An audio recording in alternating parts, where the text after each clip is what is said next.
Census সংক্রান্ত আজকের date মানে ৩রা আগস্ট ২০২৬-এর একটি কারেন্ট অর্ডার আমি আপনাদের সামনে তুলে ধরব এবং এই অর্ডারটি যে কতটা অমানবিক তার কারণটিও কিন্তু ব্যাখ্যা করার চেষ্টা করব। তার পাশাপাশি এই অর্ডারের আইনত ভিত্তি ঠিক কতটা আছে এবং এর ভবিষ্যৎ ঠিক কী হতে পারে, সামগ্রিক বিষয়টা খুব সংক্ষেপে আমরা বুঝে নেওয়ার চেষ্টা করব। তো তার আগে বলবো, যারা এই চ্যানেলে নতুন আছেন তারা অবশ্যই চ্যানেলটিকে সাবস্ক্রাইব করবেন এবং ভিডিওগুলো বেশি বেশি করে শেয়ার করবেন।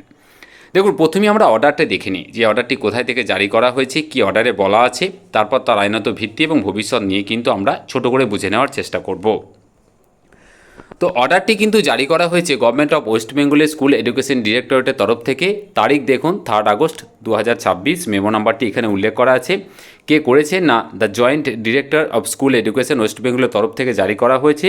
কাদের উদ্দেশ্যে না বিভিন্ন জেলার যে চেয়ারম্যান এবং সেক্রেটারি আছেন বিভিন্ন ডিপিএসসি, কেপিএসসি এবং শিলিগুড়ি পিএসসির, এর পাশাপাশি প্রাইমারি এডুকেশনের যারা ডিআই আছেন সমস্ত জেলা তাদের উদ্দেশ্যে করা হয়েছে। বিষয় হচ্ছে রিগার্ডিং সেন্সাস ডিউটি। এখানে কি বলেছে, এখানে বলেছে as directed it is to inform him that census work should be done in such a way that academic activities in the school are not affected. একদম পরিষ্কার বলছে যে সেন্সাসের কাজটা এমনভাবে নিয়ন্ত্রণ করতে হবে, পরিচালনা করতে হবে যাতে স্কুলের যে অ্যাকাডেমিক অ্যাক্টিভিটি বা পঠন পাঠন সংক্রান্ত যে ক্রিয়াকলাপ সেটা যেন কোনোভাবে যেন অ্যাফেক্টেড বা কোনো রকমভাবে তা যেন ক্ষতিগ্রস্ত না হয় বা তার প্রভাব যেন না পড়ে। The teacher may perform census activities post class hours or during the weekends। এবং এই কাজের সঙ্গে যুক্ত যে সমস্ত শিক্ষক শিক্ষিকারা আছেন তো তারা কখন করবেন কাজটি না ক্লাস শেষের পর করবেন এবং কি করবেন না একদম সপ্তাহান্তে কিন্তু কাজটা তারা করতে পারেন এবং এখানে দেখুন সিগনেচার করা আছে।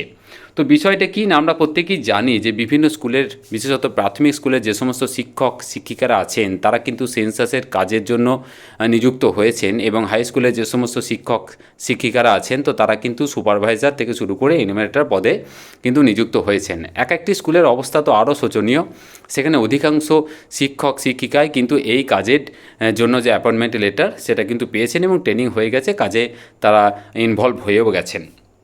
এবার এই পরিস্থিতিতে গভর্নমেন্টের তরফ থেকে একটা অর্ডার আমরা এখানে দেখতে পাচ্ছি যে বলা হচ্ছে যে স্কুলের যে একাডেমিক অ্যাক্টিভিটি সমস্ত কিছু করার পরে এই কাজটি করতে হবে।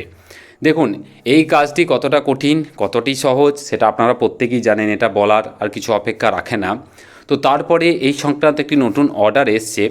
এবারের আইনত ভিত্তি ঠিক কতটা চলুন আমরা একটু বুঝে নেওয়ার চেষ্টা করি।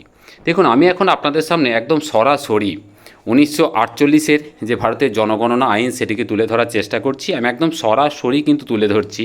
তো তার বিভিন্ন যে পয়েন্টগুলো আছে তার মধ্যে একটু ভালো করে যদি দেখেন 3.1.5-এ কি বলা হচ্ছে না জনগণনায় কর্মরত ব্যক্তিদের চাকরির স্বার্থ রক্ষা ধারা 15A মানে 1948 জনগণনা আইনের ধারা 15A অনুযায়ী কি বলছে না গণনাকারী বা তত্ত্বাবধায়কগণ মানে সুপারভাইজার এবং এনুমারেটর যারা আছেন জনগণনার কাজে যে সময় ব্যয় করবেন মানে তারা জনগণনার ক্ষেত্রে যে সময়টা ব্যয় করবেন মানে যে সময় তারা জনগণনা করবেন তার চাকরির কর্তৃপক্ষ দ্বারা সেই সময় তার দপ্তরে কর্মরত বলে বিবেচনা করা হবে এবং সেক্ষেত্রে তিনি যে দপ্তরের অধীনে আছেন সেখানকার যিনি কর্তৃপক্ষ আছেন তিনি সেটাকে একদম দপ্তরে কর্মরত বলে বিবেচনা করবেন, মানে পরিষ্কার কথা সেটা অন ডিউটি হিসাবেই কিন্তু বিবেচনা করা উচিত বলে কিন্তু আমার মনে হচ্ছে।